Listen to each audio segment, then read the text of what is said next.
What is up, my friends? It is Wednesday night. It is the late night agenda, and you are very, very welcome along. I hope you're all feeling as happy as I am after last night's victory, because it wasn't just a win over Real Madrid, it was the performance that went along with it that really, well, sparked my excitement. Of course, that is 2 wins now in a row. Head to Manchester City on Sunday for a massive game in the Premier League. Who knows what's going to happen there, but I think we can say we're going into it with a bit more confidence anyway. So tonight we're going to talk about the centre-back situation. There has been some mixed reporting around the future of KONATE. We're going to speak about Upamecano. We're going to talk about Mark Gay. There's actually some late news on Camavinga as well that I want to discuss with you, but it isn't necessarily Liverpool related, albeit there are links with the Premier League club and a move for him. We'll talk about that. We'll talk about anything else you want to go through. And as always, just want to say thank you for tuning in tonight and joining me. We did decide to go a little bit later with the start of the stream to 9 o'clock because we knew most people would be chilling out watching some of the Champions League games. So I said to myself, why not have the first half, Craig, and then go on. So yeah, that's where we're at, ladies and gents. So anything else you'd like to discuss, you know what to do. Throw it into the chat and I'll do my best to get there. Scotty, 54 months, Scotty. Where has time gone, bro? 54 months with us as a member. And Scotty said, can't lie, still in party mood after last night. WFM. Sorry, goes the family. Love you, mods, Craig and chat. Thank you, Scotty. Much appreciated, sir. Yeah, but I'm buzzing, dude. I am. I watched the game back on LFC TV last night after midnight. And then I could finally hear the reception that the Madrid players in Trent were getting. So that was nice to watch back, knowing that we'd won that game.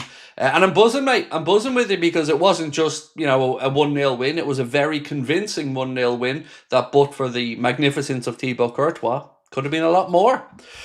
Right, so I mentioned last night that we bought the Connor Bradley painting. I want to show it for you now so you can see exactly what it looks like, and it'll be hanging in our wall soon. So let me just bring this up on screen. So there you go. That is it there. I'll make it a tiny bit smaller so it can fit in properly, but there we go. That is the Connor Bradley painting that will be hanging up in the Anfield Agenda studio by the time we do start recording in there. So that's the absolutely immaculate painting of Connor Bradley that we're very, very proud to be the owners of and to display in the Anfield Agenda studio moving forward. Obviously, that is just a little snapshot of his fantastic tackle on Kylian Mbappe, and yeah, very proud to have it, and it will be displayed in our office. So yeah, let us know what you think about that one. But for me, look at it, it's incredible. So much love to Wayne Henley as well, the artist. Right. Craig, did you see the video of Salah ignoring 66? I didn't, Aaron. I won't lie, mate. I haven't seen a lot of social media stuff today. I'm not on there, but usually, I get sent a few bits.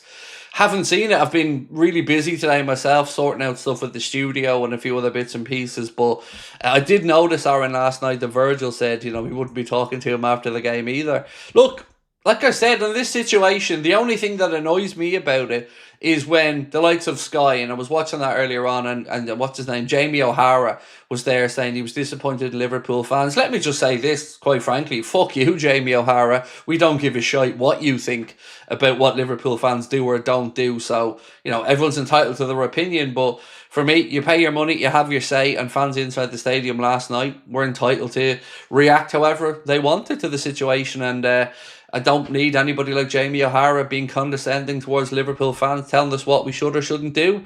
They don't have the same energy when Spurs are getting booed off at the end of the game against Chelsea. They don't have the same energy when there's boos ringing around elsewhere. So they can stick their opinions. Mark, it's okay, by the way, anybody inside the Liverpool family having opinions, that's absolutely sound. But outsiders, look, don't give a shit what they have to say, in all honesty. Message from Real Madrid, can somebody please let Vinny Jr. out of Bradley's pocket? No. We can't. He belongs there, Mark, doesn't he? He does. They send over the best in the world. They send over their Mbappes. They send over their Vinicius Juniors. And they all go home with a Connor Bradley-shaped dent in them from being owned by him. He was incredible last night, Bradley. We had a conversation on the podcast during the week about, is Bradley Liverpool's starting right back now? And I think if he can keep up his fitness and show the type of tenacity, Mark, he showed last night, it's no doubt, is it? He's got to be Liverpool starting right back, because that was an impeccable performance from young Connor Bradley last night, as it was for most of the 11. Right. Liverica said, I'm on a high. Let me say, Arna and the boys keep up the good work. Yeah, it was brilliant last night. And there was a really interesting post from Sam Maguire. If you're on X, I'd say check it out. Basically, just showing the difference in how we set up last night with a formation. And we were very, very compact centrally and basically just flooded the middle of the pitch to smother Madrid. Sam spells it out in his post there on X, so do have a look at it if you get the chance. Malty said, walking out of Anfield, I was so proud. I don't blame you, mate. I don't blame you. I think we were all filled full of pride last night at the performance because 1-0, being realistic, 1-0 was flattering for Madrid because without Courtois, that could have been anything. If we'd have won that game 4-0, I don't think anybody could say it wasn't deserved. So, yeah, it was great and delighted to hear that you were happy leaving, my man. Yeah, well in. Delighted you enjoyed it.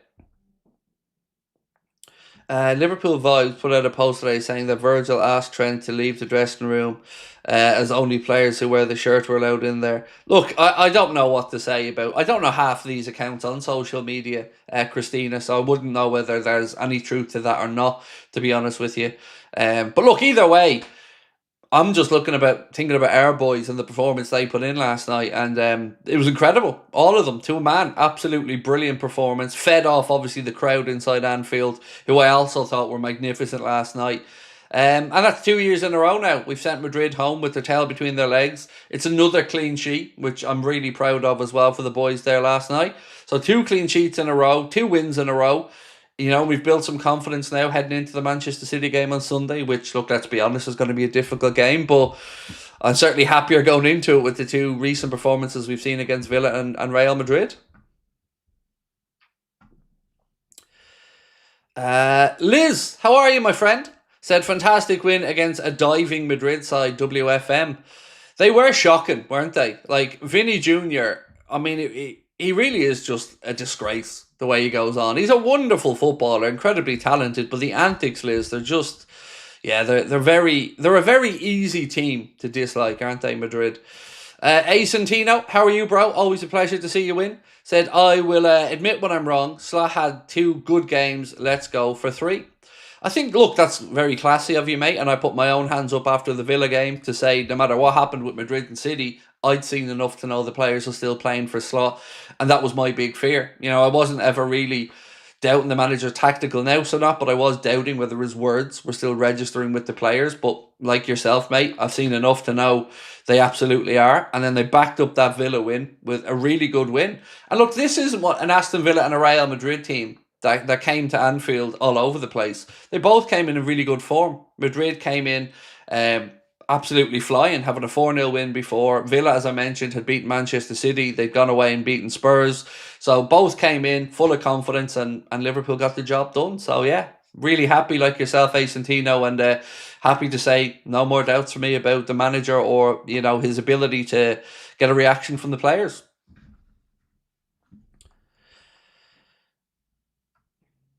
What have we got? Brave is Robin said, or Braves Sir Robin said, people need to stop thinking about Trent. That's the issue. To keep bringing him up when it's inconsequential for us anymore. I'm with you, dude. I'm with you on that. You know, my take is ignore him. He's just another player. But I also do understand that the media will highlight every moment of it and, you know, look at the camera panning to him on the bench all the time. But ultimately, our boys went out there and did the job, and you're right to say that they should be the ones we're focusing on.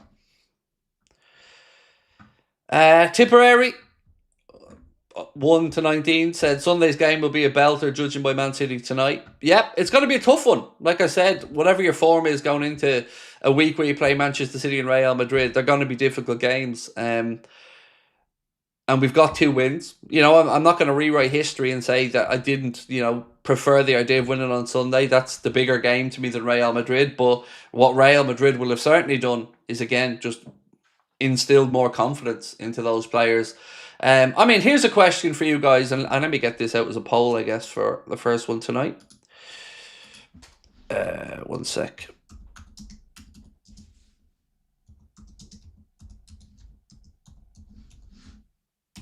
Right. So a simple poll question to kick us off tonight, and it's going to be discussion tomorrow on the podcast when we record it as well. Same 11 on Sunday to take on Manchester City, yes or no? I'm going to say yeah. And look, it's really tough on Cody Gakpo that I'm sitting here saying, yes, same 11. But it just looked better balanced. It just looked like we were at it last night. The midfield had the legs and the tenacity that we needed. And then Wirtz, I thought, just gave us that little sprinkling of link-up play and dropping into pockets of space. And I just thought he was very effective. So I just don't think there's any need to change that. We played Tuesday, so we've got Wednesday, Thursday, Friday, Saturday to recover, then play Sunday, and then, of course, there's an international break. So for me, I would say, yes, let's roll on with the same 11 for the game. And then, of course, you have Cody there as an option from the bench. I know it does sound tough on him. I know, because I'm a Cody Gakpo fan. But again, I thought we looked better with the shape that we had last night.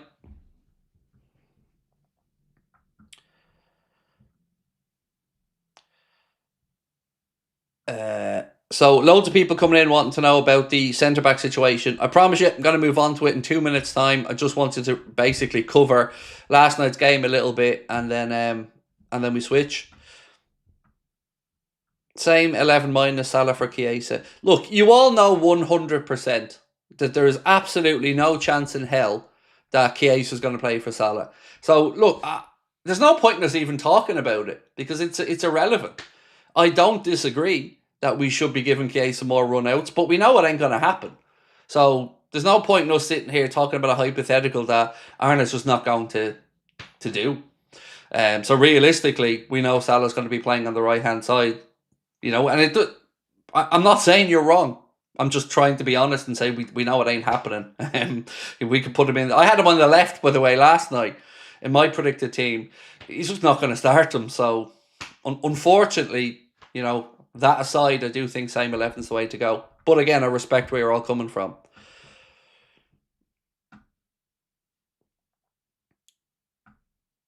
Bradley had to make up the spare bed for Vinny to sleep in. Love that, Paul. Love that. Mark said, hopefully Gay still comes to the pool. Bloody hate these international breaks. Still worried about Mo, though, as he did nothing for the majority of the match.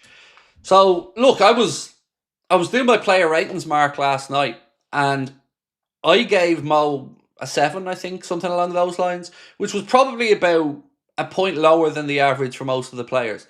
And as soon as I said it, and as soon as I speak it into existence, I know I'm about to get abuse for it from Salah FC fans. Because you're not allowed to have a fair conversation with these people about anything.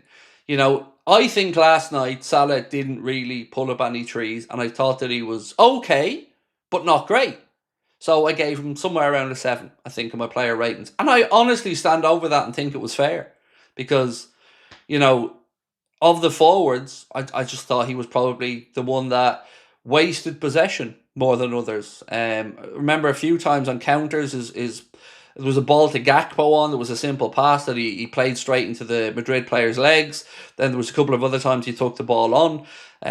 So yeah, I agree. You know, but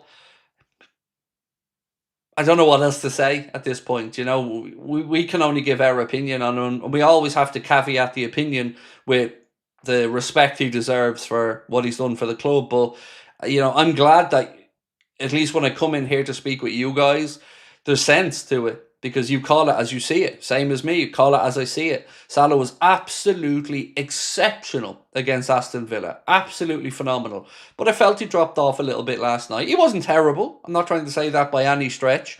But there were still things he could have done better and probably should have done better in possession that I think is fair for us to discuss.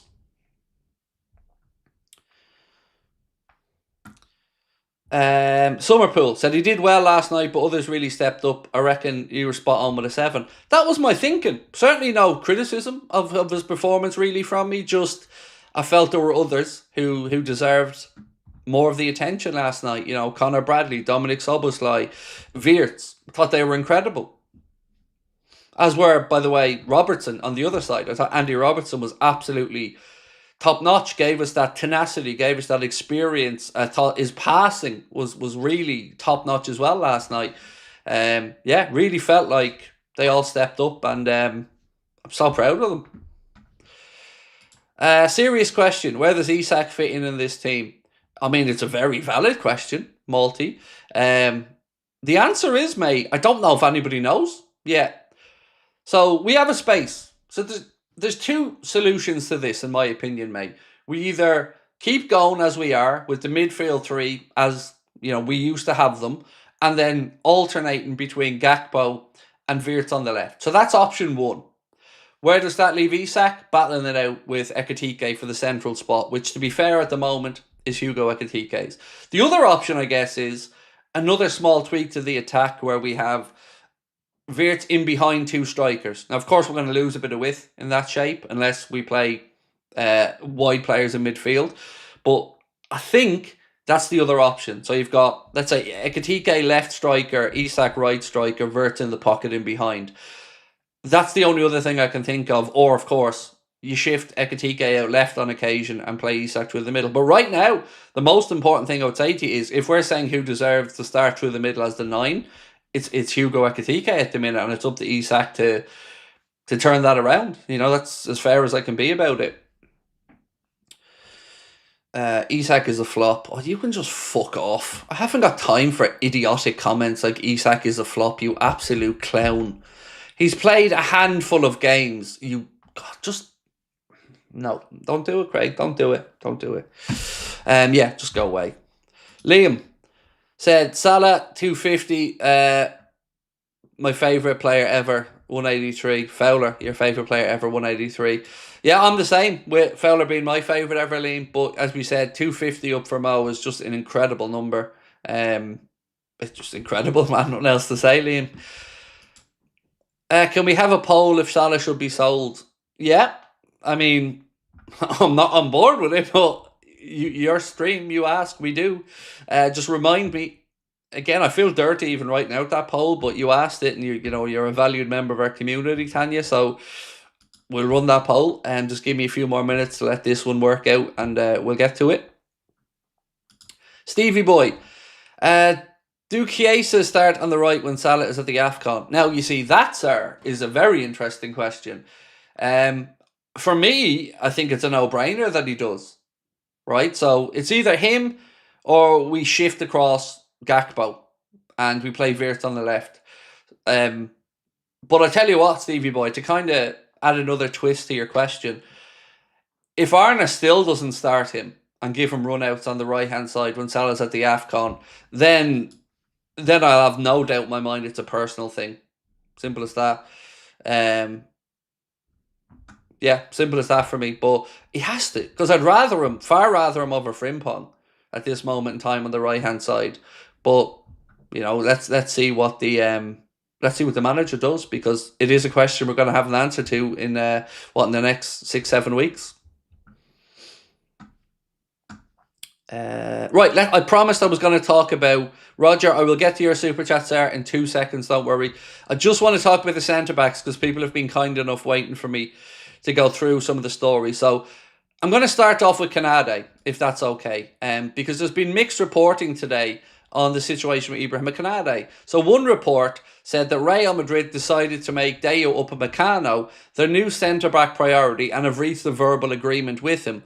KONATE still wants to join Real Madrid, but according to Santi_J_FM, Real Madrid no longer considers KONATE a priority.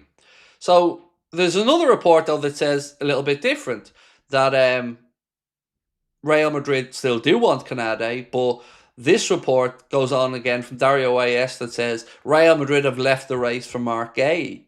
They say his salary demands were too high and the club is now very likely to sign KONATE. So you've got one report coming out of Spain that says they want Upamecano and they're not going to look at KONATE. And then you've got another report that says they are looking at KONATE, but they've stepped away from the Marc Guéhi race. And I just wanted to know how people feel about that, because if Real Madrid have stepped away from the Marc Guéhi race because of salary demands or whatever, I do hope that Liverpool are going to get him, because that's the one that we want, right? That's the one that we tried to get in the summer. That's the centre-back that we all want to bring in. So I just wanted your thoughts on that. The conflicting reports about KONATE and Madrid, the reports that Madrid have agreed Dayo Upamecano fee or a package with him verbally, got to say verbally. So that's kind of where we're at with the centre-back situation. Two reports differentiating the interest in KONATE, and then one that says Real Madrid are out of the Marc Guéhi race. And Honestly, from all of those reports, the one that got me the most intrigued was the Mark Gay situation. Because as we sit here as Liverpool fans, we don't know where Mark Gay's head is at, whether he is going to join Liverpool when his contract at Crystal Palace ends in the summer, if Liverpool will wait for the whole season then and not bring in anybody in January. And we still don't know our situation with KONATE. And at what point do Liverpool say, we need an answer with the KONATE situation? You know, because once we go into January, we know he can talk and sign a pre-contract outside of Liverpool. So can Liverpool then really... I mean, in my head, if he doesn't sign by January, he's not signing. That's kind of where I'm at with it. But yeah, love to know your thoughts on it. Right, so we've asked same 11 on Sunday. If you say yes or no, please do vote away. We'll get it to 1,000 votes, and then we'll ask the question. So Tanya, if you don't mind, I'm going to change the way you've worded it, because I don't like to say should Salah be sold. I'm going to ask, do you think Salah fulfills his 2 years at Liverpool? Because I think that's a kinder way of having the conversation. So yeah, we'll get this vote up to 1,000, and then we'll move on to the next one. Roger, so am I the only person who thinks Chiesa is not that good? His work rate is phenomenal, but as somebody who plays football, you can tell he lacks agility. Maybe that'll be fixed with more game time. So, look, I don't think anybody would have any qualms about you having an opinion, Roger, that he isn't up to the level. I mean, that's your opinion. That's absolutely fine. But what we think as Liverpool fans is there's conflicting thought processes here from the club. Because if if Chiesa isn't good enough, he should have been moved on in the summer. And Liverpool should have brought in another player. But he wasn't moved on. The club kept him and now aren't using him. So I don't know if we can judge him for Liverpool when we don't see him playing 3, 4, 5 games in a row. That's the way I would say it, Roger. It's hard to make that judgment without seeing him get a prolonged spell of games. And again, the club have had the time possibility to sell him in the summer and didn't do it. So if they didn't do it, you would think they kept him because they want him involved. And as of yet, mate, we still haven't seen the game time given to him. So the whole situation, man, it's just one that I can't get my head around. I can't. You know, was it just that we couldn't get an extra forward in and Arne just said, oh, well, we have this guy here, let's roll into another season with him? Or, you know, or does he just not want him around? I don't know. But what I would say is, agility-wise, I wouldn't agree. I think he does have agility. I think he does have pace. I think he has directness. I think he has tenacity. And I think, most importantly, Roger, he has pedigree. You know, whether it be at international level or a club level. So, yeah, that would be my take on it, mate. But as I said, we all respect other opinions as well. Right. One sec.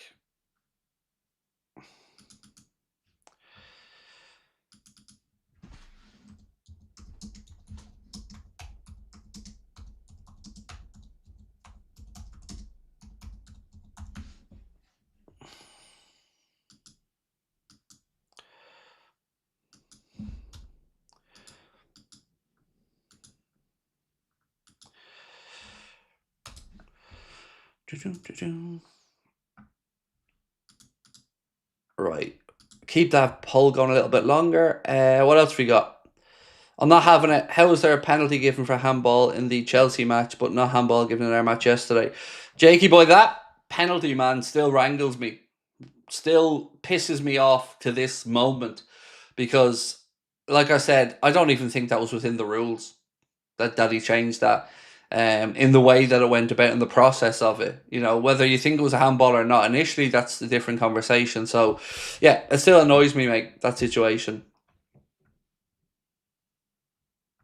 Nathan Green said, when is the AFCON? I think it's end of December into January, if my memory's right, mate.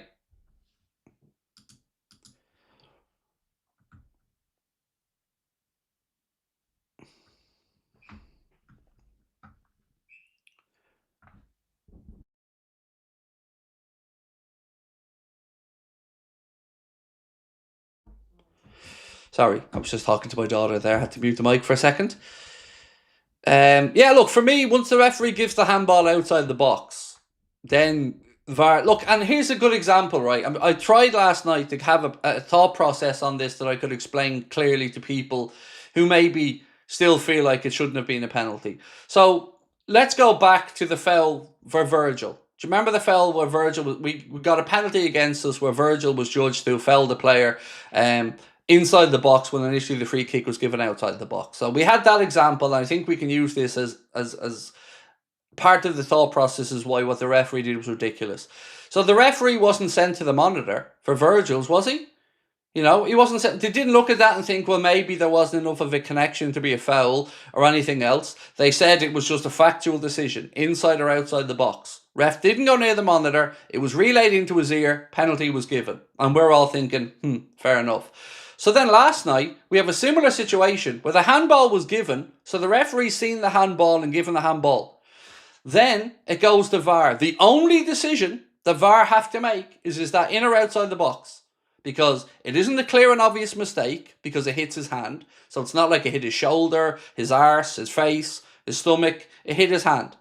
So they have one decision to make. Was it in or outside the box?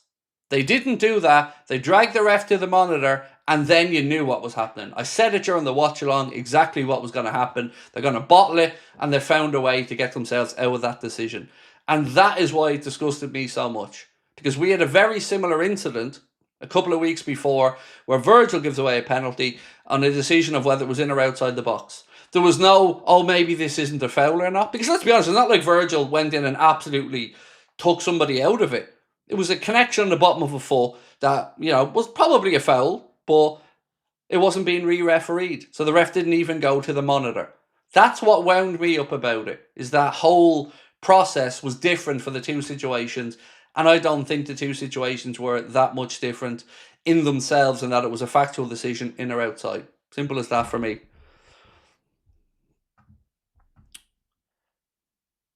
They didn't send the ref to the screen for the Brentford match. Exactly. This is what I'm saying, Keane. You know, it's just making shit up again as they go along about the processes. Clear and obvious, all this stuff. It's just really frustrating. Please say hi to my lady Kelly and baby Skylar.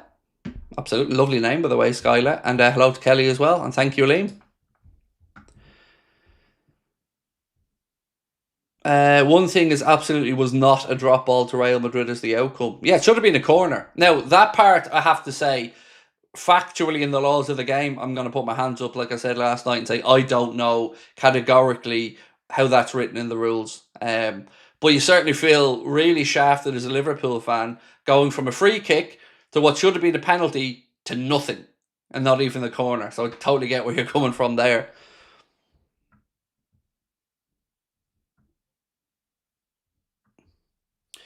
Pixlock said, I love to see everyone's opinions bounce back and forward, top class. Well, shouldn't opinions change?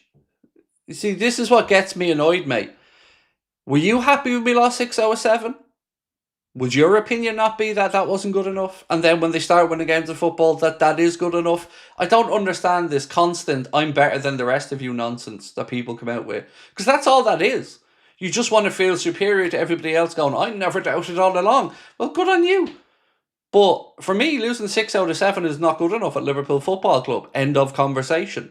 And anybody who was unhappy about that was perfectly within their fucking rights to be unhappy about that.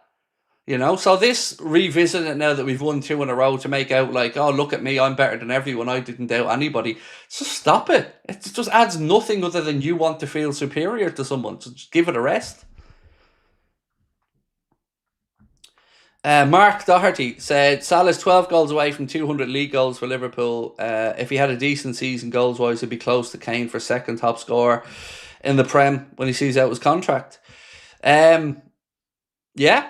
Look, I don't think anyone's really going to catch Shearer. And even if they do, in all honesty, I think, you know, you got to take into account the fact that Shearer had a season or so, or two maybe, in the old League One before that. Or the old, First Division.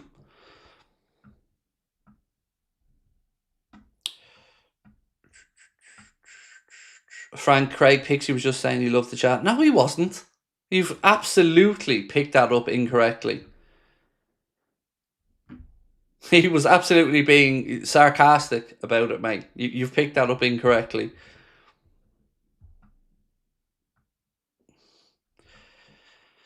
Jabba said, opinions are made to be changed and criticism should be welcomed, or how are you ever going to improve? You don't say to a mechanic they did a good job if they keep your car back. So I use an example of my missus and my daughter, right? So they often go to the hairdressers, which clearly I don't have to do.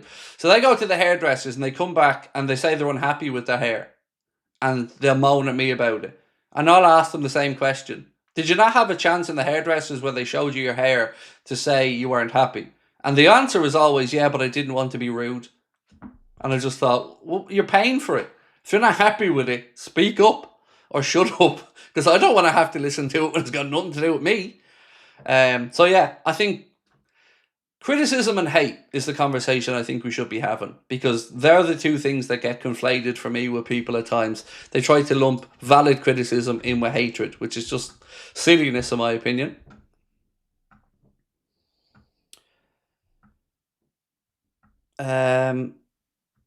Maybe it's in his contract he has to play certain games. No, it isn't. And no self-believing club would put in a contract that somebody has to play certain games. That's just putting somebody above the club. It'd be just silly. Would you, as a club, give somebody a contract that guarantees they have to play certain games, no matter how poor their form is, or it's just stupid? And I can't ever see a club like Liverpool accepting a contract like that.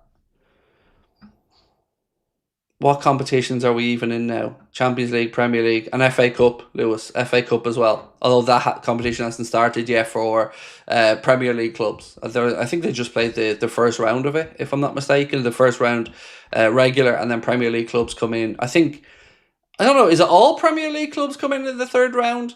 Or I think it's all Premier League clubs, right? Or is it non-European playing clubs come in the second round of it? We'd be in the third round of it anyway, I can tell you that much.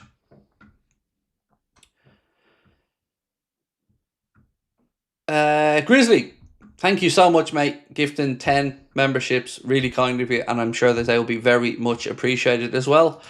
Right, so I have another little bit of news for you that is coming from KONATE, so big pinch of salt. But they say, now you might want to sit down for this because you're not going to like what I'm about to say if it's true. They say that Real Madrid have received an offer worth €70 million for Eduardo Camavinga from Newcastle. Real Madrid have not yet closed the door to the move and want to gauge the player's interest before they make a decision. It's likely that a move would not be completed until next summer. So, thoughts? Because if Camavinga's up for grabs, I would like Liverpool to be in that conversation, personally. But, €70 million, if that's the number that they report there, which is about, £60 odd million, give or take, I would love Liverpool to be in that conversation, because we need somebody of that ilk, I think, to help out Gravenberch and give us another option in the centre of the park. And I think Eduardo Camavinga is a fantastic footballer. So if there's any hope of him leaving Madrid, I really do want to see us in that conversation. Right, so 93% of people said same 11 on Sunday. And for me, yeah, it's a no-brainer. I would go with that one. Right, let's look at the poll that I promised Tanya I'd ask, but I did say I'd reword it.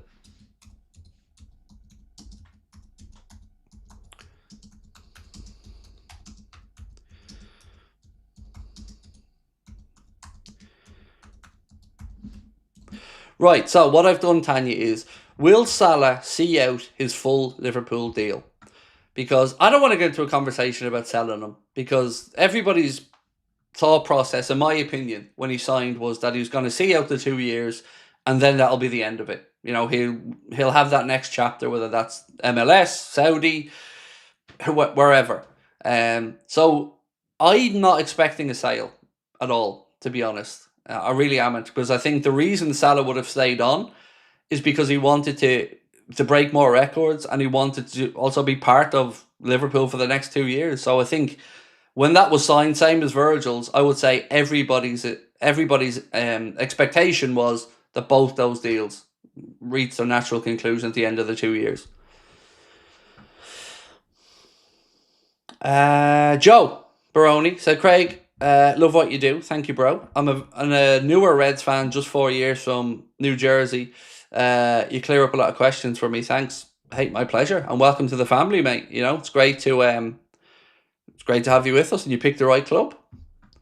Liam said Maka tapping the badge when he scored. Oh, I'm glad it wasn't just me that felt that meant a little something, Limo. Because yeah, when I seen him tapping that badge, I was like, my boy, well done, Maka. You know, because I do fear he'll go to Spain at some point in the future. But you know, last night he's just reminded us exactly what a good player he is. And, you know, not just his goal, but the last couple of games, he's really looked like the old Alexis McAllister again, which is great to see because that's, you know, that's what we want. We know what the dude's capable of. And, you know, who would have thought he'd have been the one scoring a header to win that game last night?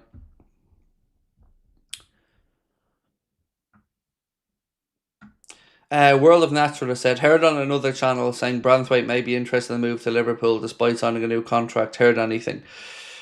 Look, I'm sure if Branthwaite was open to a move to Liverpool, look, I'd go a bit further and say we'd be silly not to look at that as an option if it was a realistic proposal or if it was possible. Now, what I can say to you, World of Naturalist, is whether there's credibility to that or not, because I've not heard anything, but that doesn't mean anything, you know? And there are definitely people who are better connected to me around these things. But as a Liverpool fan, would I take Jared Branthwaite? Absolutely. I would take Jared Branthwaite in Liverpool for a few reasons. But I don't know of anything to suggest that it's likely, possible, feasible. But as a defender, absolutely, I would say yes. It is, Oisin. It is beginning to look a slot like Christmas, mate. It is, absolutely. Is the news around Yildiz truthful? So that I can't give you the answer on. You know, if I know something to be a fact from one of my sources, I'll tell you. But a lot of the time we just report other stories. So what I will say is, and I'll move on to Yildiz now, the initial story I'd seen on this came from Independent, which immediately sounds alarm bells in my brain, right? He's gotten some stuff right, or they've gotten some stuff right over the last year, but we did look into it a bit more. And there have been other links with us and Keenan Yildiz. Now, again, I can't sit here and tell you how strong those links are or whether they will lead to a bid. But the story initially from Indicala said, according to sources, super agent George Mendes has met 2 English clubs in the last few weeks, and we understand Liverpool are one of them. The subject was Keenan Yildiz. The deal can only happen if one of the high earners are to leave in the summer. So to leave Liverpool in the summer. After that, you know, I batted it away at first, but then I said to Connor, let's dig a little bit deeper here. Because does it go past Indicala? Is it anywhere else? And we did find some other reporting on it, some even predating this one. But after that, you know, it's a leap of faith, to be honest with you. It's a name that I think we've talked a little bit about on the channel. Some people have suggested he'd be a good option. And again, I think he is. I think he's a very good player. But after that, I don't have anything else I can add to the conversation, really, other than my own thoughts on the player. Elise for Salah when he goes. Oh, he would be my first choice. And there's a couple of reasons the Elise stuff stacks up in my mind, right? If Salah leaves at the end of his deal, Elise would be 25, which is perfect to come into Liverpool Football Club. He will have had experience with Palace in the Prem. He will have had, you know, very good experience with Bayern Munich in the Bundesliga and in the Champions League. And if that deal is at all possible, that's the one for me. Natural successor, just ticks the boxes, age profile wise, experience wise. We know that the likes of Edwards and Hughes like a player to have had a career before the Liverpool career. That's the sweet spot for Liverpool spending big money, usually around that 25 age bracket as well. So yeah, there's a lot about that, mate, that I would say 100% if it's possible, I would say that we should go there. But again, we are talking about somebody else's player, a player who's doing very well at Bayern and a team that's doing very well. So you've got to keep that in mind as well. But if it's possible, I'd bite your hand off. I would absolutely bite your hand off for Michael Elise. He'd be my number 1 target to replace Salah. Who do you think deserves a better chance, Rio or Chiesa? So if we're going on deserved, Chiesa. That's the honest answer. If you're talking about deserved, Chiesa. Because he's been around longer, he's trained longer, and he's had more time that he's been shafted out of the team. Now, if you're asking me which one I'd be more excited about for the future, of course the answer is going to be Rio Engamoa. But I think I know why Rio isn't playing a lot. And it's the same reason that any youngster wouldn't be playing a lot, because they're managing him, they're managing the workload, they're managing the expectations, they're managing everything. They want to make sure that he's not played too young, he's not given too much football too soon, and that he's fully ready to go and he's dropped into the team, so it's not going to really dent his confidence. So yeah, the deserving part, Chiesa, but who's the one you're more excited about? It's Rio Engamoa for me. Philip said, we need a centre half in January. Don't think we will do anything else. I'm with you, bro. Now, look, I don't know about the not doing anything else part, but if I could sign one position in January, centre back, without a shot of a doubt, I'm right there with you. What are your opinions on Wirtz's performance yesterday? Very good. Very, very good. That was probably his best display in a Liverpool shirt. Covered over 11 kilometres as well on the pitch. Ran more than any other player, even though he was taken off towards the end, so could have got a little bit further again. And I just think it looked a more balanced way to get him into that team last night without having to really break up the midfield. Oh, actually, on that, I want to talk to you about something Arsene Wenger said. If you watched the video earlier on, you'll know where I'm coming from on this one. But Arsene Wenger, I don't know if he shitstorming here a little bit, but on punditry duty for being Sports, he said this yesterday about Liverpool and Florian Wirtz. Wirtz had the chance between Munich and Liverpool, and he said to Liverpool, I'll come if I play number 10. I don't want to play wide. To get him, Liverpool said, okay. So they destroyed their midfield because their midfield was Gravenberch, McAllister and Szoboszlai. So there's a few things there I'm unhappy about. One, how does Wenger know what Wirtz said to us and what we said to him? We know what was reported was that Liverpool told Wirtz they see him as the number 10 and they gave him a roadmap as to how he'd be used. I don't remember ever hearing that Wirtz told Liverpool he only wants to play number 10. Now, I might be wrong on that, but I don't have a memory of that. So I don't know what the fuck Arsene Wenger is doing, trying to stick his nose in. And I know he's a pundit, so he's asked for his opinion. But again, he's trying to shithouse Liverpool there by saying that we lied to him, basically. We lied to him and say, come in here, you'll be our number 10, and then we played him on the left. I just don't understand what the point of what he's saying is there. It just sounds like sour grapes because, as I said, he's a fantastic footballer, and it's up to Arne to decide where he wants him to play in the team. And I'm sure Wirtz will do a job wherever he's asked to play. But that just felt really bitter from Arsene Wenger for no reason for me.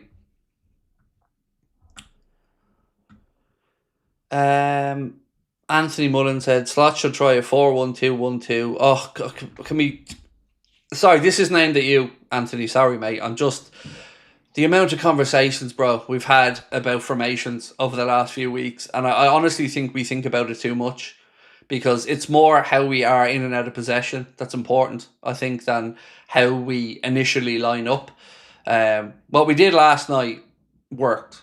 Now, I'm not saying that will work for every opponent, but it worked last night. And again, we played in a very particular way. Arne said afterwards that we either do two things. We either press the shit out of them or we sit with a low block. And we went for the pressing option and it worked. Now, I'm not going to say that that's going to work every single game against every single opponent, but I think it gave Arne the idea that midfield trio was important, right? And, Wenger has somewhat of a point with that about breaking up the midfield three, but also Maka hasn't been playing to his best this season, so it would have been a natural thought process, I think, for Arne to look at the midfield and go, right, Maka's not really had a full pre-season and he's not hit the ground running as much as he would most other seasons. So you've got Gravenberch and you've got Szoboszlai then, and it seems like an obvious thing to just drop Wirtz in as that third midfielder, giving him a bit of license to get forward. So I can understand the manager's initial thought, just as I can understand him thinking, well, let's go back to that midfield and use that as our foundation and just build off that and maybe tinker a little bit with the forwards. And that's what he did last night by putting Wirtz on the left. So we wanted the manager to find solutions. And as fans, that's what we asked for. So Wenger's moaning about something that we as fans, I think, should be happy with, which is that we found solutions to make us look more solid.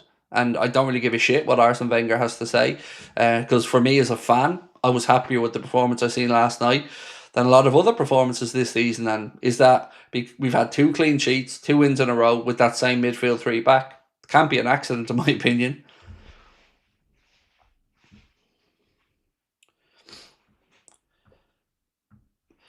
Craig, we did sit back and counter-attack sometimes as well. I don't think that was so much us sitting back, more as us being penned in.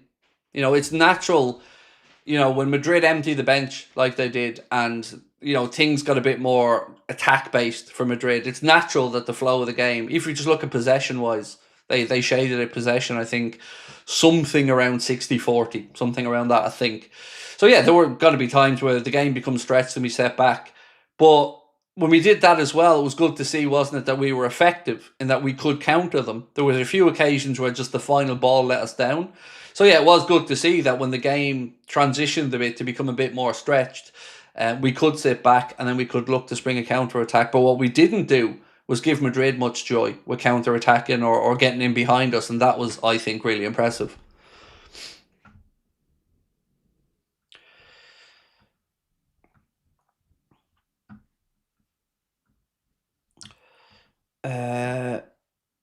Watch the Adam Cleary football channel's new video on Liverpool. I don't need, respectfully to the gentleman on his channel, I don't need to watch anybody else to find out about Liverpool, mate. I'm trusting my own eyes and judgment and my 36, 37 odd years around football to know what I'm looking at.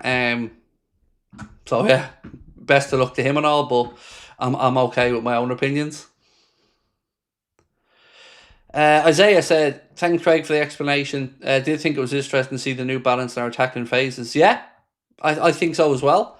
And look, it's been interesting because we've had 2 different teams and played in 2 different ways against 2 opponents recently in Aston Villa and Madrid and won both and kept clean sheets. So I think that in itself is a good thing. You know, we can't underestimate the importance of these clean sheets because, you know we're going to create chances as a team. But how many times this season have we gone into a 2-goal lead, been pegged back 2-2, and the game just becomes a bit mental?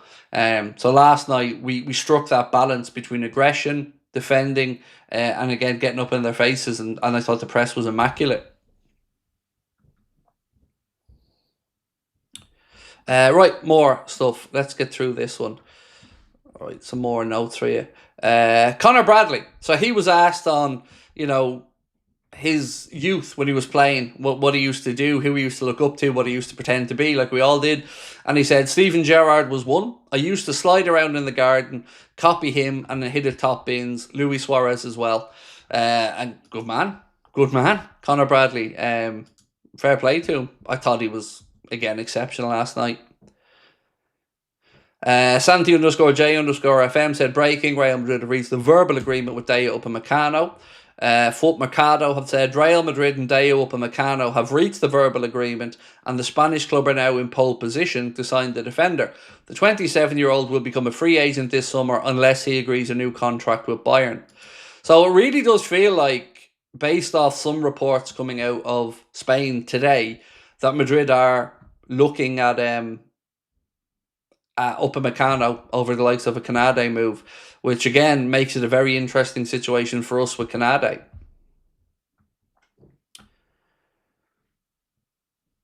Jabba said, I felt like the old us last night, exciting to watch and every attack looked to be a goal. So last night, you're right, and I would add the fans into that as well, because I thought everything clicked last night. The players gave the fans something to get behind. The fans came in full voice. The intensity inside the stadium from everybody was absolutely incredible. And there was just the feeling of a big match, European night in Anfield there last night. So everyone deserves credit. The crowd were absolutely exceptional. When I listened to it back with the audio on, wow. And the players matched it, lived off it. There was a couple of moments as well. KONATE was trying to, raise the crowd again.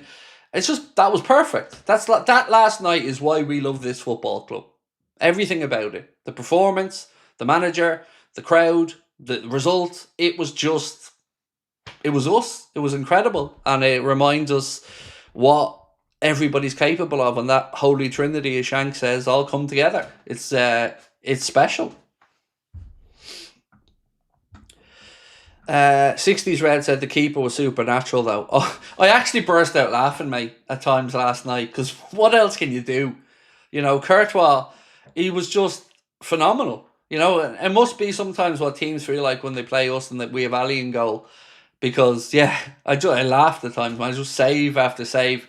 The one for Soboslai, the one where Wirtz played the cross in and he came out and smothered them, that is just, it's just incredible goalkeeping. The man is just ridiculous. Yeah, just ridiculous. So glad we found a way past them, because if we didn't win that game last night, it would have been a crime. It would have been a crime for us, because we absolutely deserved that game of football. And as I said, it could have been 3, 4, 5 if it wasn't for Courtois.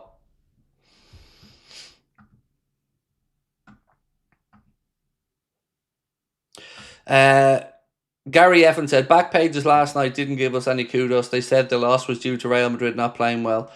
So what annoys me about it is, again, they just can't get quick enough, Gary, to moan at the Liverpool fans. You know, oh, we're disappointed in the Liverpool fans for booing Trent. Honestly, just stop. Stop with it. Like, these people don't live in the real world. They don't. They live in this hippy-dippy, nonsense, ridiculous world where we're all just supposed to have no fucking feelings. And Trent shafted the club, ran off to Madrid, lied to everybody for the year, and Liverpool fans are supposed to stand up, massive erections on us all, applauding him, just absolutely jizzing joy at the shafting we just got from Trent. What planet do these people live on? Trent got a moment at the end of the season where he got his respect from the fans. He got his admiration on the day we got the trophy, and rightly so. But last night he came back as an opposition player. And it's the fans' job, as Bellingham said, to get in his head and to destabilise him. And I thought it was the fans did their job. So I'll defend Liverpool fans forever when I see hypocrisy against them, because having an opinion about a player who has gone to another club to come back, beat him and send him back with his tail between his legs, I loved every second of it. And I dare say most Liverpool fans did. And everybody else inside that stadium had the right to say nothing, to applaud him, or to do whatever they wanted. That's on them. But this special energy that these pundits seem to have for belittling Liverpool and their fans is fucking deplorable, in my opinion. Because, again, like I said, Spurs were booed off in the game against Chelsea recently. Many teams are booed off. Many teams' fans leaving with 20 minutes to go in games. But as soon as Liverpool dare call out one of their own who they feel many people feel shafted by, all of a sudden they're not supposed to feel like that. I'm sorry. Look, I'm not a scouser, like I said, so I don't know the anger a local would feel towards Trent. But I know how I feel, and I felt as shafted as anybody else by him. So I can only imagine the intensity of and this shit about he gave 20 years to the club stuff, as if it was a one-way relationship, that the club didn't help him, that it wasn't a connection that was built together. And all we asked for as fans in this situation was honesty, right? That's it. If he came out and said, I want something new, want to try a new move, this will be my last season at Liverpool, everybody would have probably been annoyed by it, but it wouldn't have been anywhere near as vitriolic as the looking in your face, giving it this shit to camera, and fucking lying through your gritted teeth about having not made up your mind. I don't know what world these people live in, but in my world, that type of behaviour isn't acceptable, and that type of behaviour should be called out. Simple as that. That's the way I see it.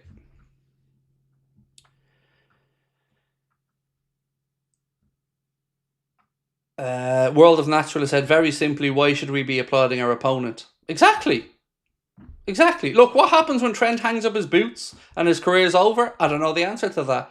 But last night, it was no accident you heard Steven Gerrard's name being sang around Anfield. It was no accident that Trent got a little bit more hissing and booing than the other players were getting. And to be fair, Madrid players were getting it as well.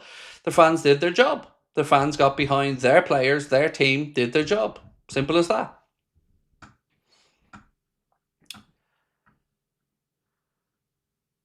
Wolski said, live in Australia, woke up in a good mood after yesterday's result. Absolutely proud of the big win against Madrid. Yeah, as you should be, bro. It was not just the win, right? It was the performance as well that, excuse me, has many of us so happy with yesterday. Excuse me, I just need to have a drink, 1 sec.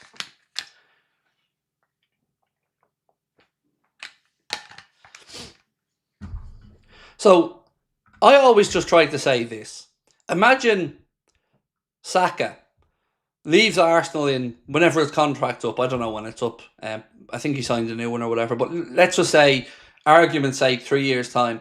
Saka leaves Arsenal in the prime of his career for nothing. And I know we got 10 million, but it was just because they wanted him for the Club World Cup.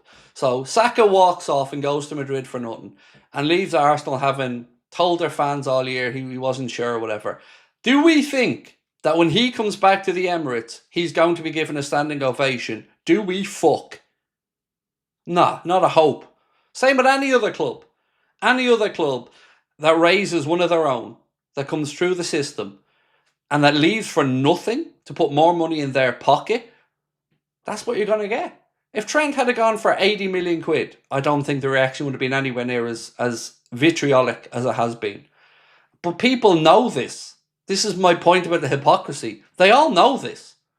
But they try to make out like if the shoe was on the other foot, it wouldn't be any different. Of course it would. They do. It'll be the exact same as Liverpool fans. They had every right to be pissed off about it.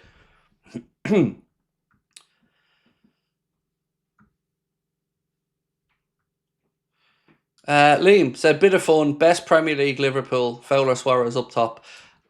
Honestly, I can't figure this out without writing it down, mate. It definitely feels like a video I could do of the Premier League era, but if people want to play along in the chat, by all means, I'll read them out. I just don't have the mental capacity right now to figure it all out, dude. But if anybody wants to play along in the chat, Liam, absolutely. Sean Steed said, I would never be mad at a player for saying they want to play elsewhere. Trent was a snake about it. If he told us he wanted to leave instead of learning Spanish behind our backs, would have had more. Exactly. And that's the point these guys are just glossing over, mate, in their hypocrisy and their jeering and sneering towards Liverpool fans. Exactly, you're exactly right, mate. There's a way to leave the club. And all everybody wanted was a bit of honesty in that scenario. Did you see the Real Madrid delegation laying flowers for Jota? I did. Absolutely fair play. Credit anybody that shows that respect and does that. I thought the message that Trent left, again, was heartfelt, and I wouldn't dare question his sincerity in that either. I've no doubt whatsoever he loved Diogo as much as anybody else. He's a very likeable guy, Diogo, and that was sincere and, as always, a classy gesture. No doubt about that whatsoever.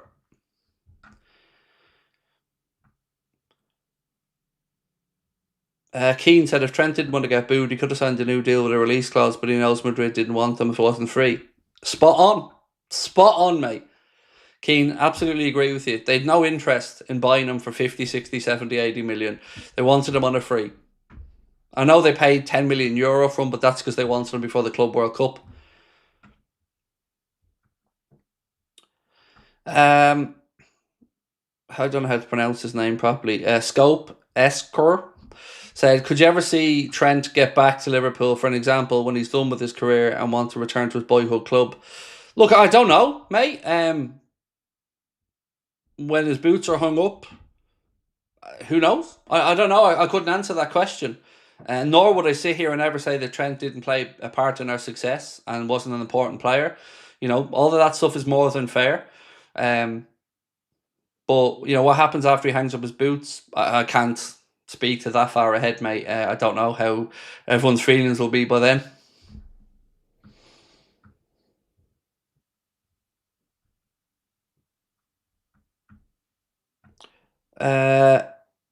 Petter said, Craig, I'm good if we didn't beat Karabag. Thoughts?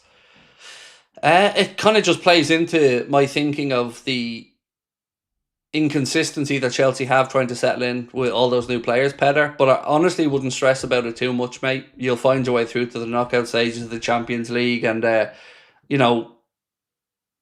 think Chelsea are going to be a force over the next 3 to 5 years. But it's just going to take a bit of time settling in. I do have a sneaking suspicion, though, that your manager's not going to last the course. I do think Maresca will eventually be given the boot and somebody else will come in, but I wouldn't Look, we've had some shocking results in Europe. I think if I remember correctly, we went over and either lost or drew a Red Star Belgrade at one point. It happens, man. I wouldn't think too much about it.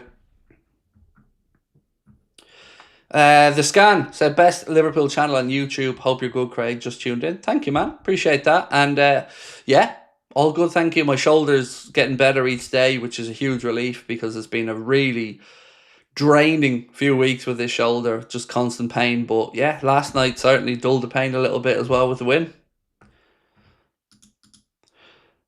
Right, so we asked, will Mohamed Salah see out his full Liverpool deal? And 63% said yes, 37% said no. For what it's worth, I think he will. Or at least I think that's the plan. But here's another question that I'd like to know your answer on.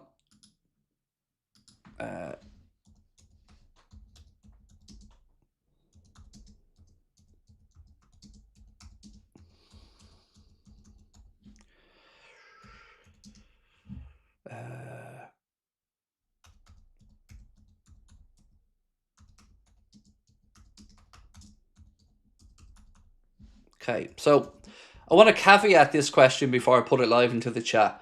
So I'm going to say, should we bring in Salah's replacement in the summer? And what I mean by that is not to get rid of Salah in the summer, but to give that person a year to settle into the club. So as we don't have a situation where in a year's time when Salah's contract's up, we're in the market where people will know we're desperate and probably make us pay more. And it gives the player, whoever that player may be, time to settle in over the course of that year. That's what I'm trying to say with that question. So yeah, let me know what you think. And do you think we should bring in the Salah replacement longer term next summer, or wait till Salah leaves? Because I think next summer is the smart play.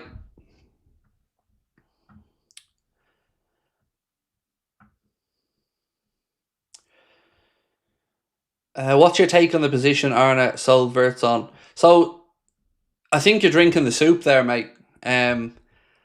Because that you're gone down the Arsene Wenger route there of saying that Liverpool sold Wirtz on. How do we know that? We know there was a conversation where Wirtz was told that he was going to be in the 10. But Arsene Wenger's made a lot of big leaps there to say that we promised him he wouldn't be used in a wide position. I don't know that for a fact. But whatever the situation is with Wirtz, my stance is a simple one. Whatever is best for the team is what's got to happen. And if Wirtz at this moment in time hasn't settled as a 10, but Arne feels the balance is a little bit better on the left, well, for now, that's how it's got to be. Whatever helps the team best, because ultimately it's a team game. And, you know, I'm sure if Wirtz is playing left side a little bit and he's winning the Premier League or he's winning a Champions League trophy, it'll help ease that pain a little bit. So on that, I'd say just the manager makes those calls, and eventually I'm sure he'll find his way into his favourite position, but maybe at the moment when the settling in process is happening, you know, this gives him a little bit more freedom, maybe perhaps, or at least gives the manager a bit less of a headache. So again, whatever's best for the team is what should be happening.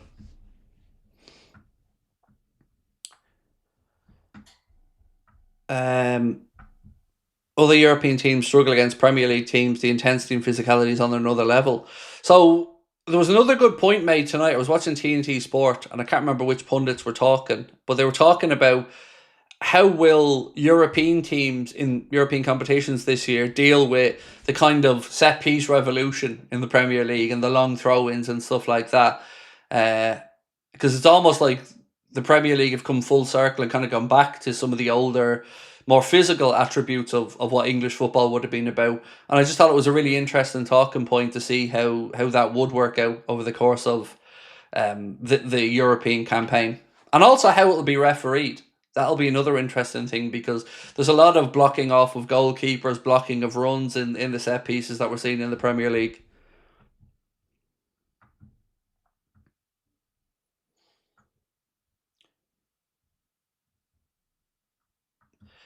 Robbo was saying Flo was in awe of the atmosphere last night. Nice, Biggie Mall, nice. I mean, how couldn't you be?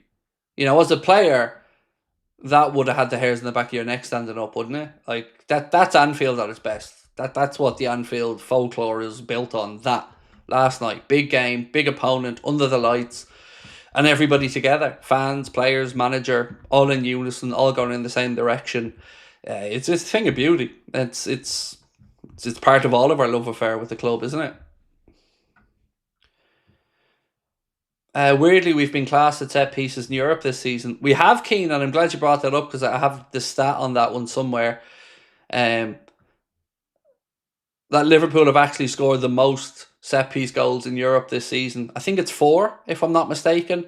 But yeah, ironically, we've got the most set piece goals in Europe this season, which is crazy considering our problems in the Prem with them. So, Virgil was speaking about Dominic Soboslai, and I just wanted to read you out some of what Virg had to say because I get spot on with it. He said, "What you see is what you get from Dom. He's a very important player. The energy he brings on the pitch is incredible. The quality that he has is outstanding. And like you say, he is learning each and every game. He's developing into the player we all feel like he could be. So far, he's had a great start to the season, and we've got to keep going. Keep your head down and keep performing." You know, Dominic Soboslai at this moment in time, if I was to cast my vote for the player of the season, it would be going to Dominic Soboslai right now. He has really stepped up. He's helped the team out at right back when he's needed to. And, you know, when he's put back into his more comfortable position in midfield, he's just absolutely bossing it and running the show. Incredible.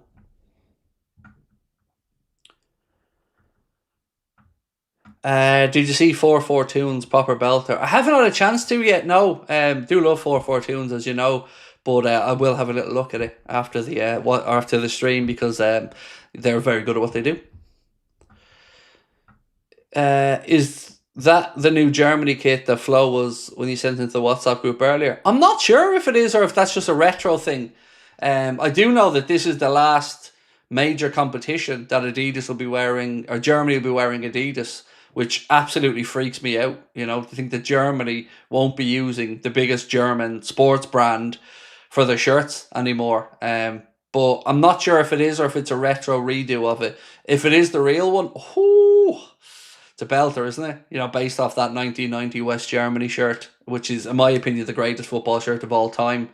Yeah, it's gorgeous. If that's available, I'll be getting myself one of them anyway. Yeah, it is really nice, Keen. I agree, man. It's gorgeous. And if it is available, I'll certainly be looking to spend my money on it. So look, if you aren't in our WhatsApp, and I'm glad you brought it up, Keen, just scan that QR code there on the screen and that will bring you into the Anfield Agenda WhatsApp. Again, for people who are joining us a bit late, I just want to give you a little flavour of the Conor Bradley painting that we were saying to you yesterday that we purchased that will be going in the new office. That is it there. You know, credit to Wayne Henley, the artist as well. That will be getting framed up and put on the wall of the new Anfield Agenda studio. And again, thank you guys so much for making this studio a possibility, making it happen, because it's because of your absolutely incredible support that we're able to do it. It's been a project I've been dreaming of for years now, and to see it coming together and happening, it's very surreal. World of Natural said Adidas just released a whole lot of jerseys for the countries. I've seen it. Yeah, I've seen the image that they put out. Just belters of jerseys. What date are you moving into the studio? The honest answer there, David, is I don't know, because it's one thing having the build work finished, then we've got to decorate it, if you get me. We've got to have a table built specifically for the studio, and there's a few other things. So I would say late January probably is a realistic time frame for us to start making content from the studio. And we're going to go in between green screen and non-green screen in the studio. We're going to be able to have both set up. So, yeah, super excited. Super excited. What's your score prediction for the Man City game? I'm not giving you that yet, Mr. Maguire. No, come on, dude. That's going to be going out in the preview. But I will say this. I'm far more optimistic looking ahead to that game than I would have been a week ago. Do you think our centre-backs will keep Haaland scoreless? Oh, I don't know, Oisin. He's in pretty damn good form, isn't he? Now, Virgil, over the course of time, has done quite well against Erling Haaland. I remember one of the times I first seen Erling Haaland was in the Champions League game. I think it was Champions League game where we played Salzburg. And there was a foot race between the two of them, and Virgil won it. And I remember thinking, yes, Virgil, yes, Virgil. But look, at any stage of the season, going away to the Etihad is a difficult task. You know, it's a tough game. So it's one that I'm far more looking forward to. I had a bit of dread about the game last week. Now I'm a bit more, excited by it. When does the Man City preview come out? I think Friday night is the plan. So tomorrow we'll be recording the podcast. So the Anfield Agenda podcast will come out at about 4:30, 4:45 tomorrow. Then I'll have a stream tomorrow night as always. Friday, I think Friday night is when it's coming out. The scan said, I think I subscribed around 50k, and seeing the channel growth, what it is amazing. Congrats. Thank you, bro. That's really kind of you. I can't believe we are where we are. Look, 358,000 subscribers now, man. It's nuts. Did I think this was possible when we started? Not at all. Not at all. But I'll never ever take it for granted. That much I can promise you.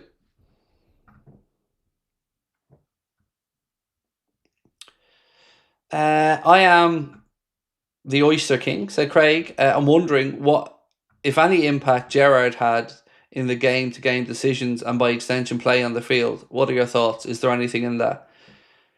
I'm not really sure what you mean by the question. Gerrard, in what scenario? Or yeah, sorry, I'm confused by the question, mate. I don't really know the context of what you're asking. So if you want to just throw another comment in there, I promise you I'll get back to answer it. But yeah, I'm not really sure what way you mean that. He gonna install a buzzer in the studio so Sabrina can bring you a coffee. No, just a big fuck off lock so nobody can get in near it, Dave. Is more a case of what's going in there, dude.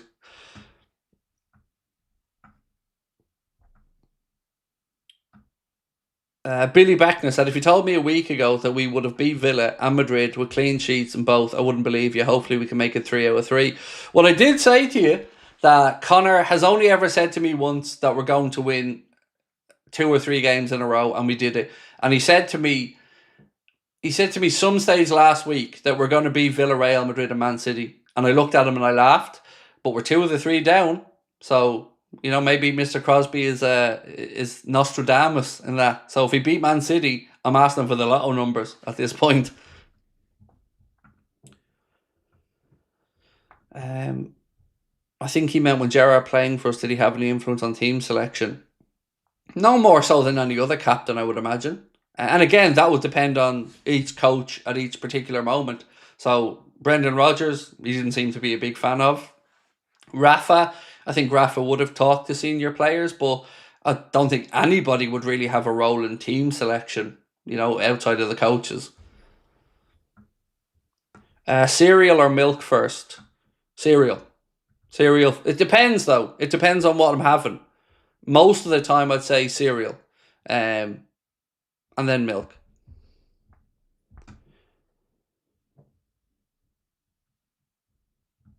Did you see those Fire 2026 World Cup Adidas kits? I did, J-Bob, which makes my my bank account very nervous because you know me and Adidas, dude. So yeah, I did see them. They're pretty nice.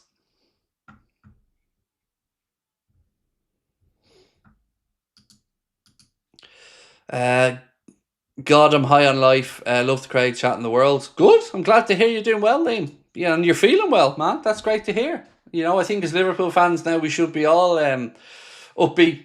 We've had a very difficult last month, and to get those 2 wins, it's great. It's great not to be dreading the thoughts of the next game. You do also hope, Liam, that we get the victory or the result against City, because it's a long 2 weeks of an international break then, isn't it? But the good news as well is this is the last international break till March.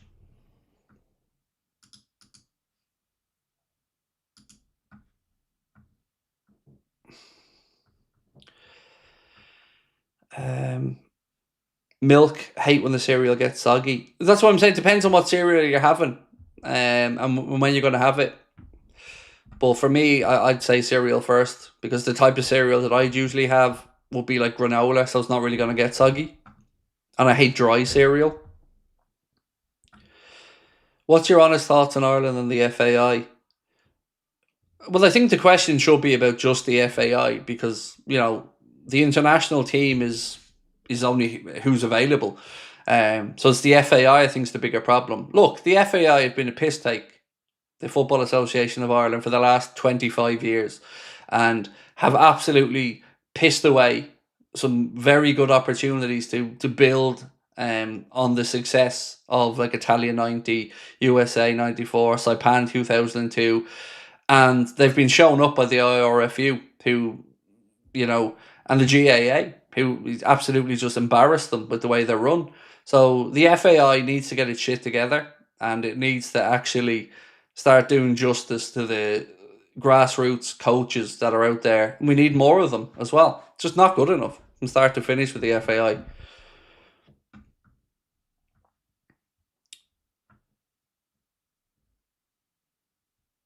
Craig Ireland is coming to Pushkas soon. I'll be there. Nice. I'm not hoping out too much hope from a result for us, to be fair, going over to Hungary. Craig, I lost the filling to an eclair. Discuss. Worth it. Simple. You got to have an eclair. Worth it. We need to be proactive with Mo. Sell for big money to the Saudis. Now he's slowing down. See, there's a really interesting conversation about Mo that I don't think people have paid enough attention to. He won't take a sale with a year to go because he's taken money out of his own pocket at that point. And I fully believe he signed the contract because he wants to see out the 2 years. And I remember the last time there was some contract talks and there was a year to go, Rami Abbasisa said something along the lines of, the club have been told that there isn't going to be a sale at this point. And financially, you understand that from an agent of the player. Now, people can look at this and say, well, that's the same with Trent, right? No, not really, because Trent was in the prime of his career and was leaving his boyhood club. At that point, Salah would have, given everything to Liverpool, his peak of his career. And, I think whatever happens with Salah, I think it should be his decision, personally. If he wants to go a bit earlier, if the club can figure that out, okay. But I do think ultimately he's earned the right for the decision to be his. And I don't think Liverpool are going to get to a point where they're forcing him into a sale that suits the club that he doesn't want. I just don't think that's going to happen. Right, so the question we've asked at the minute, by the way, is should we bring in Salah's replacement in the summer? And the reason we ask this is not because we're wishing away Salah, it's just because of continuity for me of performance. And if you're bringing in, two reasons. If you're bringing in somebody when Salah leaves the club, well, other clubs are going to know you're desperate, so the price is probably going to go up. And secondly, then you've still got the bedding in process to happen. So I'd like to see whomever the club view as his long-term successor brought in next summer when we've a year to assimilate them into the team and, also taper down maybe his minutes as his time at the club is coming to an end. Do I prefer pizza or burgers? Pizza, but I love both. Put either in front of me, mate, and I'm not going to be unhappy.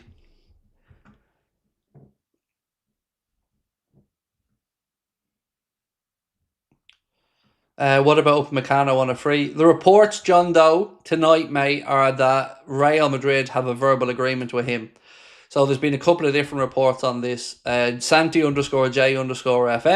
said Real Madrid have reached a verbal agreement with Dayot Upamecano. And that was then backed up by Foot Mercado, who said Real Madrid and Dayot Upamecano have reached a verbal agreement and the Spanish club are now in pole position to sign the defender. The 27-year-old will become a free agent this summer unless he agrees a new contract with Bayern. So, that kind of gave me two thoughts in my head. Firstly, does that increase our chances of keeping KONATE? And also, there's another report that said that Real Madrid have dropped out of the race for Marc Guéhi because of a salary demand. So Dario AS over in Spain have said Real Madrid have left the race for Marc Guéhi as his salary demands were too high. The club is now very likely to sign KONATE. So again, lots of conflicting reports there. Upamecano they want, and two sources say they've agreed a verbal agreement with him. Then they're saying another source is saying that they've dropped out of the Marc Guéhi race and that they're going after KONATE. So I honestly haven't got a clue, mate, what's going on at centre back. But Of all of those stories, the one that I hope is most right is that they've dropped out of the race for Mark Gay, because I want him to become a Liverpool player, regardless of what else happens. Um, but it's going to be very interesting to see how the club deal with the January window and KONATE's contract situation. Does that mean KONATE might stay? I don't know is the answer, but I'd certainly be open to knowing what you think about it. You know, it's a tough situation to get a read on for me, KONATE's future.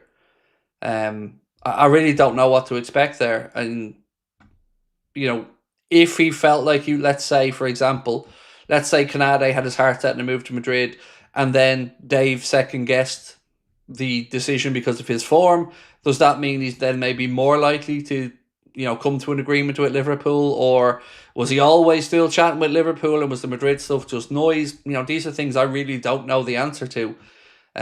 So, I'm always honest about that. If I know something, I'll tell you. If I hear something, I'll tell you. If I don't know something, I'm not afraid to say I don't know it either. And all summer I told you I didn't know much about the Mark A situation. And I'm the same with KONATE. I have no idea what to expect. But I know the whole thing is making me nervous, because we're one centre-back injury away from being up shit creek at the minute. If Virgil or Ibu picked up, an injury that kept him out for a couple of months, we're in big, big trouble.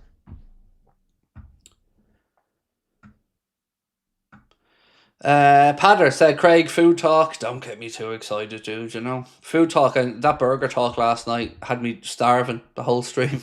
I told my lady that I loved her spag bol, so that's what I got for foreseeable future. Now I can't stand spag bol. So I was like that, Padders. When I grew up, my mum used to make pork chops all the time. Probably twice a week we'd be having pork chops. When I start going out with Sabrina, and we moved in together, I said, please don't ever ask me to buy or cook pork chops, because I'm fucking sick of the sight of them. And still to this day, since we've been together, I don't think I've bought a pork chop and had it, because I was pork chopped out growing up. But I also, and this is embarrassing, I never knew, oh God, I can't believe I'm admitting this. I never knew that corned beef was actually a dinner meat.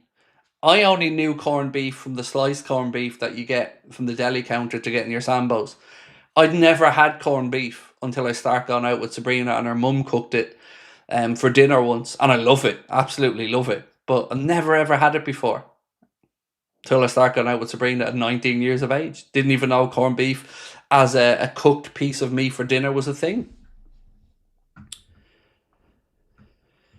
Thoughts on Bastoni to Liverpool? I mean, I think we'd all love it, but I don't know how realistic it would be. But if it was an option, mate, 100%. Bastoni's an incredible defender.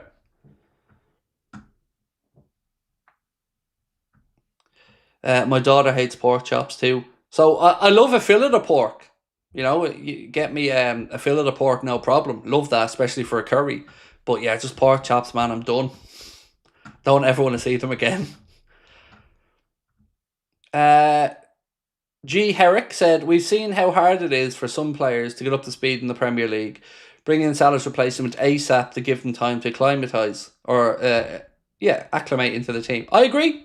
This is why I posed the question. So the original idea for the question came when Tanya in the chat said this.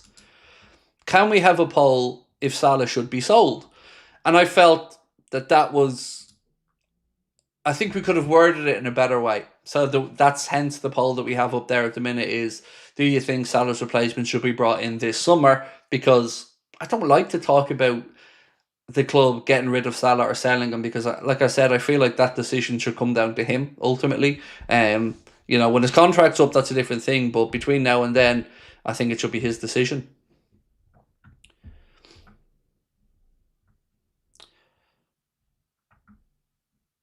Pro said, wow, Craig, same. It's embarrassing, I know, but look, there's some really obvious things in life that I just don't join the dots. So, the Amex Stadium, Brighton Stadium, my dumb ass didn't realise that was American Express. I thought Amex was different. I thought it was something different to American Express. And I had I had a eureka moment about 2 years ago when I said to my wife, oh, banoffee, banana and toffee. And she's like, Did you not always know that that was it? And I was like, no, I didn't. Um, yeah, I have some really, really, really dumb moments in life.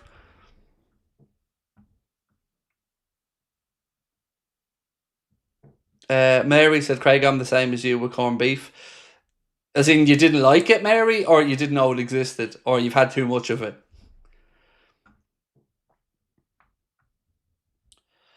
Um, you've just enlightened me, Craig, about Amex. Yeah, so that was me being dumb, mate. You know, I never understood Amex was American Express.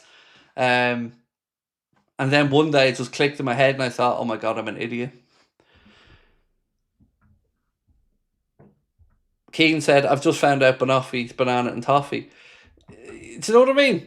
So I'm glad I'm not the only idiot here. uh, I don't know how to pronounce this one. Alutsetske, 2089, said winning duels and second balls give 70% for winning games in the Premier League. Oh, mate, I agree. I agree. You gotta earn the right, as Robbo said. You gotta go out there. You gotta put the shift in. You gotta win your duels and your second balls, and you'll go a long way. I agree.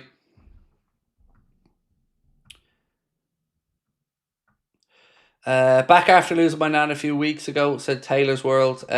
Grieving is hard, but community is amazing. Do you think Trent will come back, and would we take him? So on the your nan thing, mate. Like we said at the time, really sorry to hear of her passing, mate, and we all send you our love and condolences. On the Trent stuff, I can only tell you my opinion. Will he come back? No. Would I take him back? Absolutely no. But that's just me, and I'm a very petty man. I will admit that openly. Um, because what are we going to be getting back? You know, an over the hill Trent, a Trent that already made his mind up to leave and made that decision. So you know, Legends games in the future, I'm sure the man will be in there playing. But would I welcome him back? No, not with his playing career. No, absolutely not.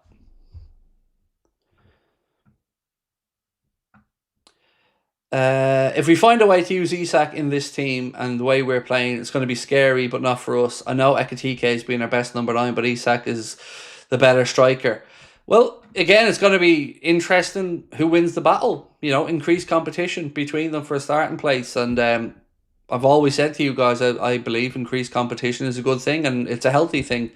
At the moment, Ekatike settled in and he's doing his thing. But yeah, it's great options, great headaches for the manager to have. Right, so we're nearly there. We need about 130 more votes on the Salah replacement question. So if you haven't voted, please do. The question we're asking before we finish up tonight is, should we bring in Salah's replacement in the summer? And not to get rid of him in the summer, to look ahead to the following year when his contract is up, was the intention of the question.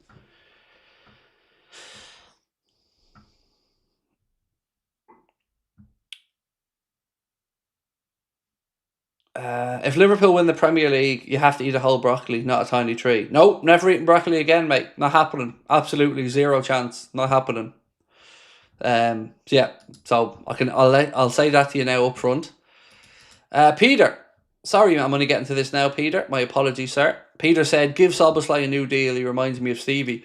Well, you'd be delighted to know that those conversations are happening, mate. Liverpool have, according to reports anyway, opened conversations with Dominic Soboslai and Ryan Gravenberch over new deals, and I agree with every word you've written, mate. The man has been absolutely phenomenal this year and is absolutely living up to having that number 8 shirt on his back as well. So yeah, I'm right there with you, Peter. Again, apologies, mate. I only got to it now, but agree 100%, dude. If they win the treble, would you eat broccoli? No, I'm not eating broccoli ever again. It's done. Never. I hate it. You see what it did to me, and that was only one little piece of it. Yeah, that none of that was put on, by the way. I promise you, I wanted to go into that video and eat that broccoli, make it look easy. But yeah, it just makes me gag. Like, yeah, certain things just make me gag. Black coffee, that whiskey, just can't be doing it. How do you hate broccoli that much? Well, apparently it's a gene. So somebody said to me in the comments, and I've researched it since, it's something called the super taster gene, where they are very, very, very intense dislikes for like black coffee, whiskey, broccoli, and certain other things. And, you know, it just makes me gag. It's not that I've made a conscious decision to hate it. It's just a physical, visceral reaction to eating broccoli.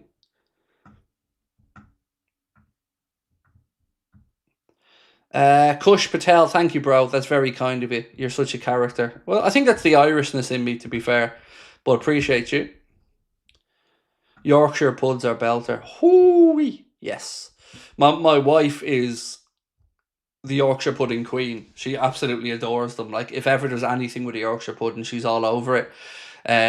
You know, the big massive ones, they're amazing. The big massive Yorkshire puddings filled full of spuds, beef, gravy. Yeah, incredible. Yorkshire puddings are just unbelievable. Like, unbelievably good.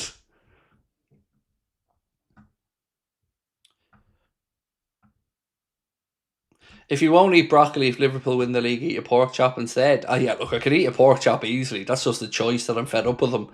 That would, pork chop would be no problem. Oh look, if we win one of the big ones this year, we'll come up with a forfeit, that you guys can make me do, but it won't be eating broccoli. Sci-fi said sprouts make me gag. Can't even stand the smell. I've never tasted a Brussels sprout because I made my mind up by looking at them as a kid that was it. There was no way I was ever trying one. So I've never tasted a Brussels sprout. I've never tasted cabbage. I've never tasted salmon. I've never tasted pate. What other foods have I never tasted? I mean, probably 90% of vegetables I can say to you I haven't tasted. Never tasted Marmite. Never tasted. What else? Loads of stuff. If I just look at something and don't like it, it doesn't smell right to me, it ain't happening. I think Craig deserves to have a nice meal if we win the league. Yeah, that'd be nice, Lewis, wouldn't it? Cheers, bro, yeah. And then all these sadists in the chat there, at least you're looking out for me. Yeah, Craig deserves a big 16-ounce fillet steak. Would be rather nice, thank you very much, if we win the league.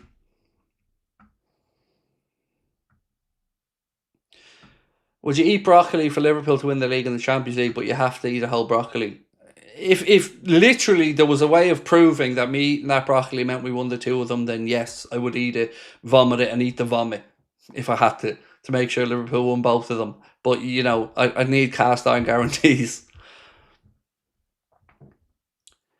Would I take Van de Ven as a centre-back option? So, I do feel he's one of the ones that got away. Van de Ven is an incredible player. But he does have, a fair few injuries. So that aside, what a player.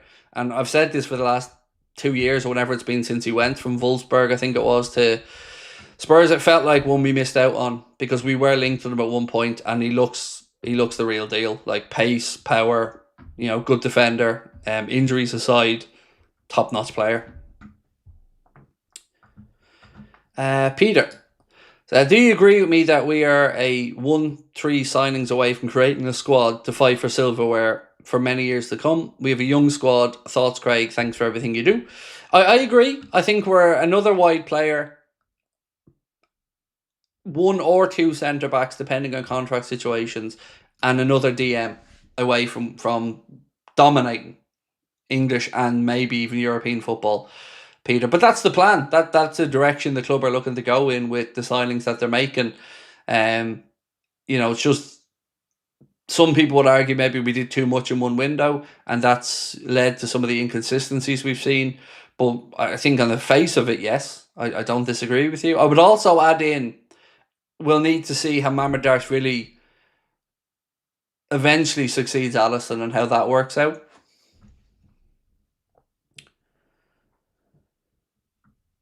Mashed potatoes with a tin of corned beef equals corned beef hash. Had loads of it growing up in Liverpool. So I would have had that with ham. So, my mum would have made like roast ham or boiled ham with mashed potatoes and fried it up in a pan. I'd absolutely have had that, all right. Who's the DM of choice? So I've 2 answers. One, if you need the homegrown quota, I'd say look at Adam Wharton.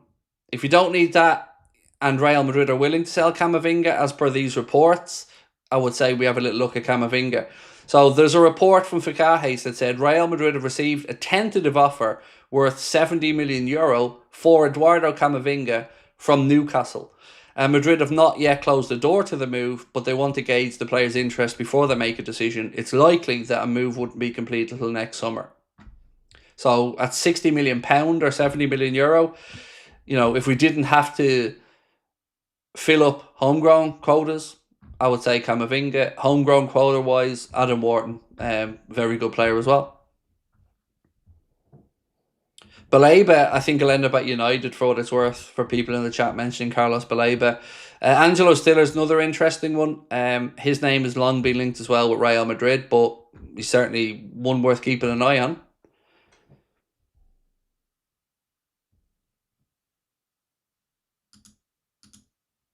Yeah, okay. You can just fuck off with your spamming, mate. You're banned. Adios. Carlos Blabe's a good shout. Also, Camavinga might be a bit more of an 8, maybe Tchouaméni. Look, I think Camavinga could become the 6 because he's played. He's one of those players that has played in a load of positions, right back, DM, 8, and I think he could be turned into a 6. Also, let's not forget Stefan is still at the club, so Bajcetic is back training. So let's see, what his future looks like and if he can get past the injuries he's had. Barella's too old at this point, Peter. Barella's what, 28, 29 now? I just think there's no way Liverpool spend the money to bring in somebody of that age bracket. Haris said I would take Tchouaméni if he was available next summer. I don't think he will be, though. I think he's getting his game time at Madrid from what I can gauge. We know how much Jurgen wanted Tchouaméni. And to be fair, if it wasn't Madrid, I think we probably would have got Tchouaméni. Do you see Stefan as a centre-back or a DM? So I don't see him as a centre-back, although fair point, he has played there. I see him as either a 6 or an 8, and I don't know which one yet. I hope a 6, because I think that's the spot he could have a chance to get more game time in. So yeah, I'd say a 6 or an 8, but my heart would say 6. Would I take Tonali? Yes. I can't lie. He's an incredibly good footballer in Newcastle. I know he served that betting ban and all, but he's a really good player. Hello, Craig. Can I ask you a question, please, if that's okay with you? Yeah, you can, yeah, and you just have, so well done. You've wasted your question. Joking. Crack on, man. Feel free. If I can answer it, I will.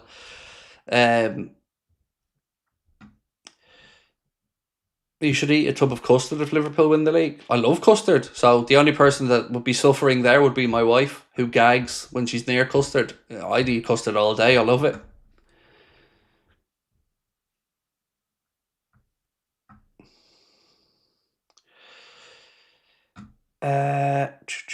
Really hope Bajcetic makes it for us. When he was playing more for us, he was bossing the midfield in the Champions League, reminding me of Alonso.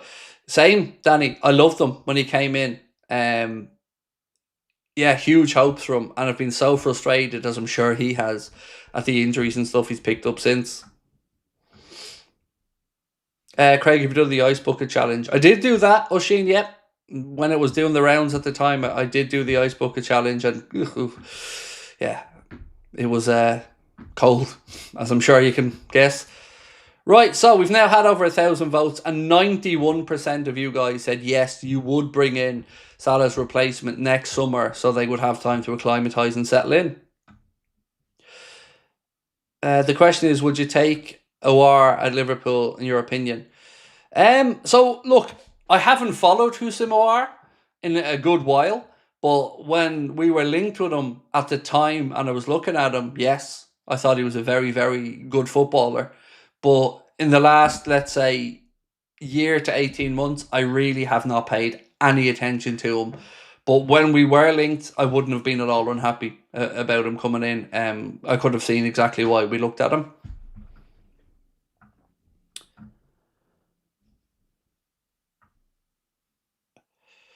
What are the top 5 worst individual performances from Liverpool players you've seen in your lifetime? Oh man, I don't know. Mario Balotelli stands out to me I remember being on the cop for one of the European games Balotelli played in, and he was just awful. He just wouldn't run, just wouldn't do anything, just didn't look like he wanted to be out there. Dejan Lovren at Wembley against Spurs will always be up there as one of the most shocking performances from an individual I've seen in a Liverpool shirt. Trent against Manchester United, was it? When the contract stuff and stories start coming out, I think that was a particularly horrific performance that day as well. And then you could probably throw in a Darwin performance in there once or twice as well. Craig, are you a pineapple on a pizza man or not? And scone, which way do you put the jam on cream? I go scone, butter, jam, then cream. And on the pineapple on a pizza, I've never tried it. So honestly, I've nothing against it, but I've never tried it because it's not been something I thought give it a bash. My wife likes pineapple on a pizza, but never tasted it. I've had pineapple, of course, plenty of times, but I've never had it on a pizza. Would I take Iliman Ndiaye of Everton? No, I wouldn't. I think he's at his level, but I can see why he's liked by Everton fans. You know, he's a very honest player, leaves it all out there on the pitch. Just don't think he's quite at the level for a club like us that would be looking to try to win European Cups and Premier Leagues. But again, do think he'll do well there at Everton. Andy Kane, thank you, mate. Great channel as always. Thank you, Craig. Hey, mate, thank you. With us 2 months as a member as well, Andy. Really do appreciate your support, sir. Right, ladies and gentlemen, I'm going to say goodnight and I'm going to go get myself something to eat. But again, just a reminder, this is the Bradley painting we were discussing.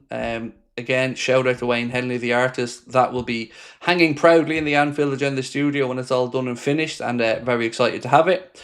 We will see you guys tomorrow. The Anfield Agenda podcast has been recorded early, so that'll be out at about 4:30 or 5 o'clock. I'll be here tomorrow night for a late night agenda. Probably do 9 o'clock again to let you get a first half of European football in. And yeah, appreciate you all. Have a good evening. Do drop a like for me if you can before you head off. And thank you so much for dropping in and spending some time with me. We'll see you tomorrow.